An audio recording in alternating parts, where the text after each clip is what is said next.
All right, we're now joined in the media center with second place finisher Johnny Sauter, driver of the number 13 Hot Honeys Curb Records Toyota.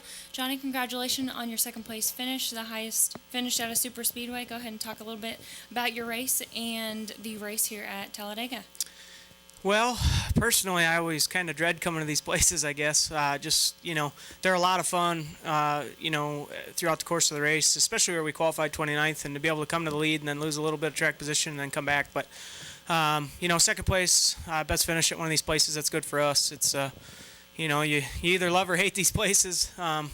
Just so many things happen out of your control. So today to get a top 5 finish, and, I felt like I had Parker set up. And we had broke away from the field by about 5-8 truck lengths, and I was in the golden chair there, just being able to dip out of line there coming to the finish line, and the caution came out, so we didn't get the opportunity to do that. But good day for our Hot Honeys Curb Records Toyota, and I like super speedway racing today. We're also joined by Ty Dillon, driver of the number 3 Bass Pro Shops Tracker Boat Chevrolet. Ty, you remain the points leader by 1 point. Talk about your race at the at Talladega here today.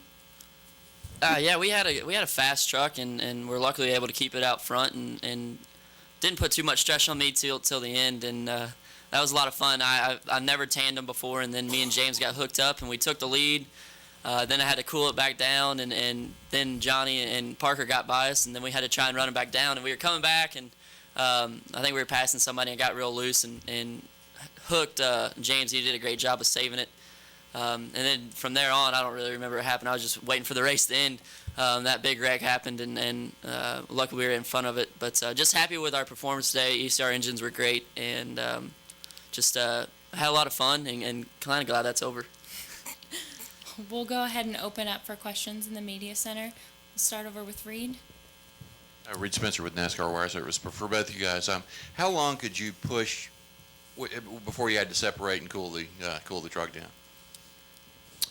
There at the end, when I hooked up with Parker, I don't know, I think it was 3-4 laps to go, and my water temperature gauge was pegged the last couple laps, flashing red, over 300 degrees, and at that point you're committed. So I'd say safely throughout the course of the race, I don't know, a lap and a half probably would have been safe, maybe 2 laps, but anything over that, she's getting hot. I pushed James for about a lap and a half and got around 245, 250 when it was creeping up fast. So probably 2 laps, 2.5 laps. I don't know. But there at the end, you're going to blow it up to win, so it didn't matter. And back. Yeah, Johnny, Al Pearson, Auto Week. You were with him going toward 3.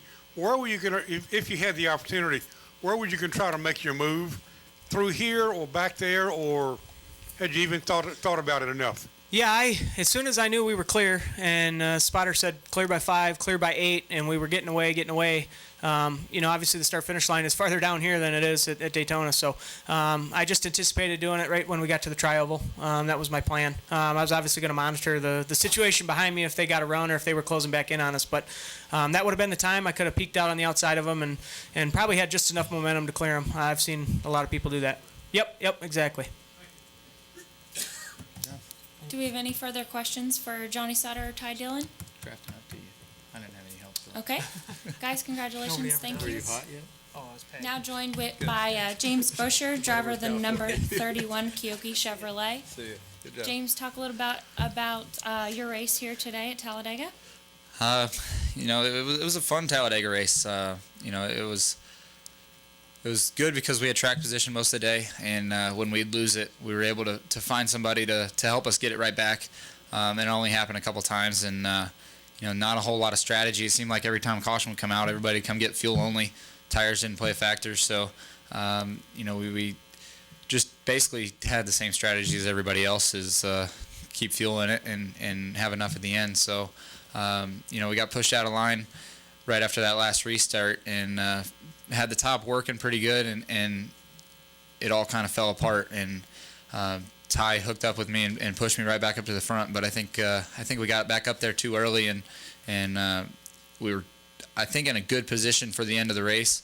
The 7 and 13 came with a strong run on the outside, and I was trying to back up to Ty, and we kind of had the bottom working again, but just got really loose in the tri-oval and about wrecked. I really thought I was going to spin, but was able to hang on to it and get the spot back, and kind of felt like I was gaining on the 7 and 13 down the back straightaway, and was going to wait on the 13 to make a move on the front because I didn't have any help, and caution come out, and that was the end of it. So a third place run for us in the thick of the championship battle is a good day at Talladega. Everybody wants to win here, but third place is a lot better than being caught up in one of the big wrecks. So it was a good day for everybody at Turner Motorsports and on this Kawicki Aronson Chevy. Any questions? We'll start with Reed. Reed Spencer with the NASCAR Wire Service. James, with everything that can happen here, are you just as happy to get through this deal with no gain, no loss in the point standings? I would have liked to gain a little. I passed him on the last lap and wasn't sure how the bonus points were going to work out. But, I'm satisfied with the day. You always want to gain, but not losing is good too. So definitely with what happened through the tri-oval and coming to the white flag, we could have been 25th. So the fact that I was able to hang on to it and hang on to a third place finish makes it a really good day. And Lee? Lee Spencer, Fox Sports. Do you know what your plans are for next season, James? My plans are to finish this season. I don't know what I'm doing next year yet. I honestly don't.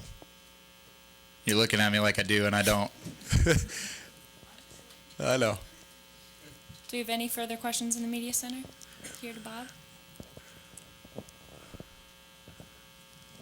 Bob Parker, Sporting News. Can you talk about trying to wait until the right point to make a move there at the end, but knowing that the caution can come out and end any strategy you had? Well, at the last restart, we really didn't have anybody that we were planning on working with around us, and we just kind of had to see what happened, see what played out, and try to pick somebody up, and it didn't work out for us, and like I said, we lost spots. The outside fell apart, and when Ty hooked my back bumper and pushed me back up there, it was looking good for us, but once we got back up there, I knew somebody else was going to try to make a run at it, and we were sitting there leading with 3 or 4, I think 3 to go. We were leading, and 7 and 13 came with a run, and we were going to try to get something going again with the 3, and like I said, I just about wrecked trying to do it. So off turn 2, I really didn't have much of a plan. Draft off of the trucks in front of me and try to make it back to the line, and hope that something happened in front of me that I can get past them. Any further questions? Okay, James, congratulations. Thank you. Thank you.